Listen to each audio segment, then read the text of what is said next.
Saudari-saudara terkasih, ibu bapa juga para oma opa yang hadir dalam perayaan Ekaristi, anak-anak muda dan remaja.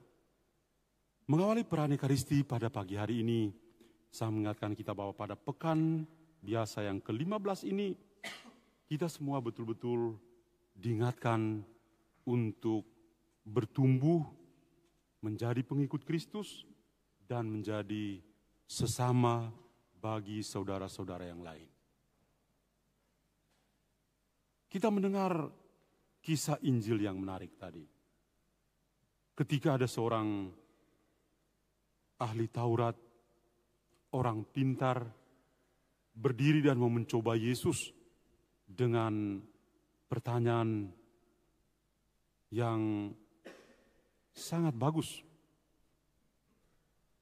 Dan Tuhan Yesus tidak menjawab pertanyaan orang pintar itu dengan teori-teori yang baru.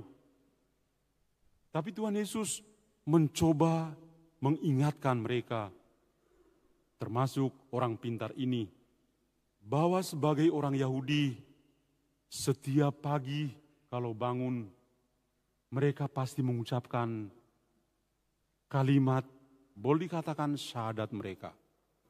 Shema Israel, dengarlah hai Israel. Dan setelah mengucapkan kata dengarlah Israel, lalu mereka mengakui bahwa Tuhan itu satu. Dan karena Tuhan itu satu, mereka harus mencintai Tuhan dengan seluruh totalitas hidup mereka. Jiwa, hati, pikiran, kekuatan, semua tercurah pada Tuhan. Dan tidak hanya berhenti di situ. Hal yang kedua yang penting adalah mengasihi sesama. Seperti kita mengasihi diri kita sendiri. Maka ini adalah hal yang sangat praktis. Orang pintar ini tahu secara teoritis. Kalau ujian lisan mungkin langsung dapat nilai A+. Tapi kita juga mendengar tadi, setelah dia mengungkapkan semua itu, lalu dia coba untuk mau membenarkan diri sebagai orang pintar. Dia bertanya kepada Yesus, sedikit provokatif, siapakah sesamaku manusia? Tuhan Yesus jauh lebih pintar dari dia. Tuhan Yesus tidak langsung menjawab, oh sesama itu seperti ini. Tapi dia memberi contoh perumpamaan yang sangat bagus. Ahli Taurat adalah seorang Yahudi. Ada seorang Yahudi yang melakukan perjalanan dari Yerusalem ke Yeriko. Sekitar 24 kilo. Melewati padang gurun yang zaman dulu itu tentu sangat menakutkan. Banyak begalnya. Kalau kita zaman ini ya. Dan orang Yahudi ini dirampok habis-habisan. Dia juga dipukul babak belur. Dan ditinggalkan setengah mati. Di saat seperti itu, ujian menjadi sesama itu seperti apa? Orang yang pertama lewat adalah seorang imam yang setiap hari itu melayani Tuhan di bait Allah. Begitu melewati tempat itu dan melihat orang Yahudi yang berdarah-darah itu, dia lewat saja. Orang yang kedua adalah orang Lewi, keturunan para imam. Ketika dilewat di situ, dia juga lanjut. Mungkin kita marah dengan kedua orang ini. Tapi sabar dulu. Mereka berdua itu sangat legalis. Sebagai orang Yahudi kalau melihat orang yang berdarah-darah, apalagi yang luka, yang setengah mati, itu najis, kotor. Maka lewat saja. Kini yang lewat adalah seorang Samaria yang tidak punya nama. Orang Samaria adalah musuh bebuyutan dari orang Yahudi. Maka ketika dia lewat, dia lihat orang Yahudi yang adalah musuhnya, dia tergerak hati oleh belas kasih. Dia turun dari keledainya, membasuh orang Yahudi itu yang parah lukanya. Dia sirami dengan anggur dan juga dioles dengan minyak supaya luka-lukanya jangan infeksi. Kemudian merelakan keledai tumpangannya itu ditumpangi oleh orang Yahudi itu. Dia mengantar ke penginapan, dia membayar semua penginapannya. Bahkan dia mengatakan, kalau saja Anda belanja dan lebih, saya akan mengganti uangmu itu. Pertanyaannya sederhana, siapakah sesama manusia itu? Apakah sama-sama orang Yahudi atau justru orang Samaria yang adalah musuhnya? Dan pakar itu akhirnya tersadarkan. Ternyata kalau teori itu cepat, tapi prakteknya ternyata susah. Sebagai sesama Yahudi, ternyata tidak seperti itu. Tidak semudah itu untuk mempraktekkan kasih. Tapi yang sebagai musuh justru membuka hatinya untuk melayani sesama itu. Saudara-saudariku, sebuah kisah yang sangat menarik perhatian kita. Siapakah orang Samaria itu? Orang Samaria itu adalah Yesus sendiri. Orang Samaria itu adalah Yesus sendiri yang selalu punya hati yang tergerak oleh belas kasih ketika melihat manusia yang begitu jauh daripada dia. Yang begitu mudah untuk jatuh dalam dosa meskipun mengetahui semua ajarannya. Mereka-mereka itu menang teori, hobi membaca kitab suci, menghafal ayat-ayat, ketika masuk ke dalam hidup yang praktis, nol. Yesus adalah contoh nyata orang Samaria. Dan dia mengajarkan kepada kita, kasihilah musuhmu, berdoalah bagi mereka yang menganiaya kamu. Yesus agak lain. Musuh dikasihi. Musuh dikasihi loh.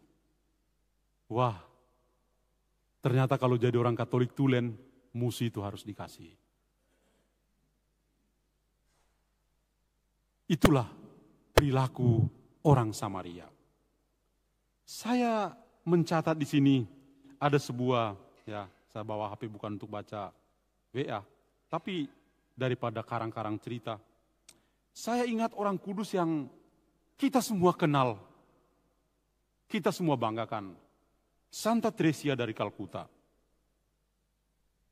Ada sebuah kesaksian yang sangat bagus. Ada seorang pria Hindu datang ke panti jompo di Kaligat, di India. Pada saat Santa Teresia, Bunda Teresia sedang sibuk merawat luka-luka seorang pasien. Dia diam-diam mengamati Bunda Teresia selama beberapa saat. Kemudian dia berkata begini, karena hal itu memberi Anda kekuatan untuk melakukan apa yang Anda lakukan, saya tidak ragu-ragu bahwa agama Anda pasti benar.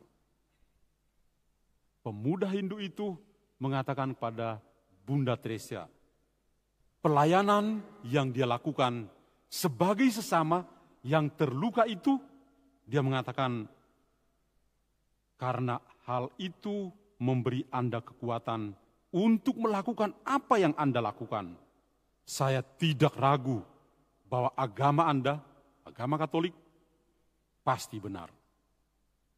Kemudian ada seorang penulis India, Navin Chawla, dia menulis bagaimana impresinya tentang Bunda Teresia dari Kalkuta. Dia menulis begini, kita tidak dapat melihat melalui mata Katolik atau mata Hindu, tetapi hanya melalui mata manusia. Karena ia tidak membedakan. Ia menghormati semua agama dan semua orang. Dengan tidak menjadikan agama eksklusif. Kasih sayang Ibu Tresia meliputi semua keyakinan, termasuk mereka yang tidak beragama dan tidak percaya. Saya mengambil contoh orang Samaria zaman ini untuk mengingatkan kita bahwa Yesus tidak hanya memberi perumpamaan tentang orang Samaria yang baik hati, tapi dia juga sepanjang sejarah gereja selalu muncul orang-orang Samaria. Kita pasti masih segar mengingat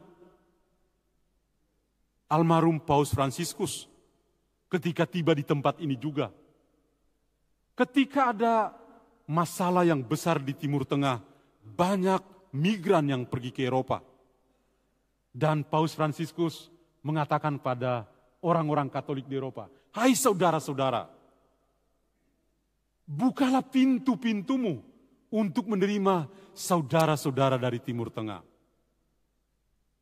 Mereka bukan orang Katolik, tapi mereka adalah manusia, maka kita patut untuk menerima mereka.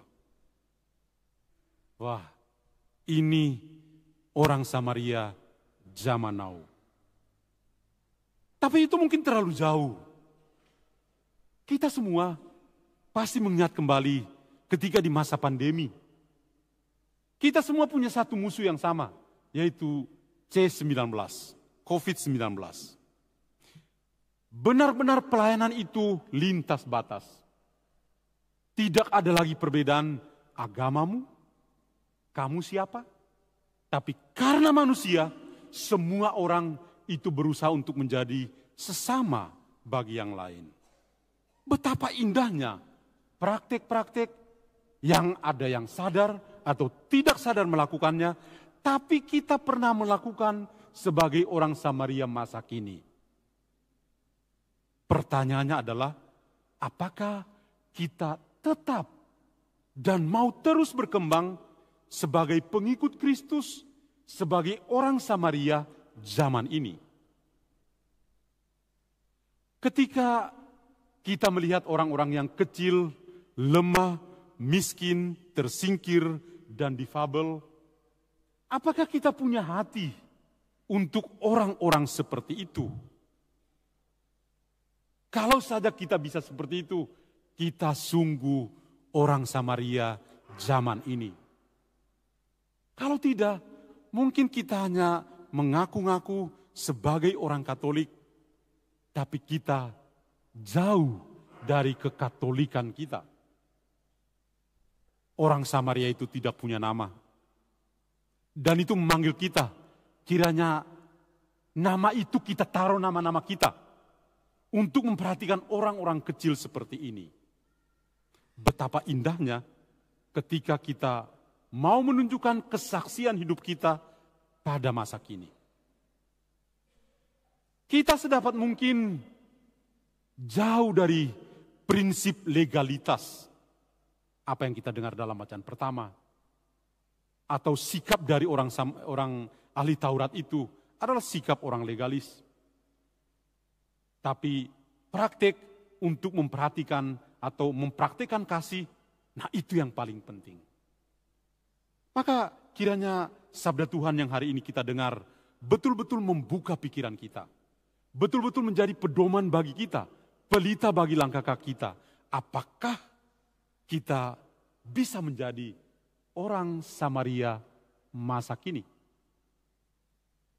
Seperti Kristus sendiri yang adalah Samaria dalam tanda petik tulen, karena memperhatikan kita yang lemah, yang begitu jauh dari Dia karena dosa, tapi tetap memperhatikan, tetap mencintai kita.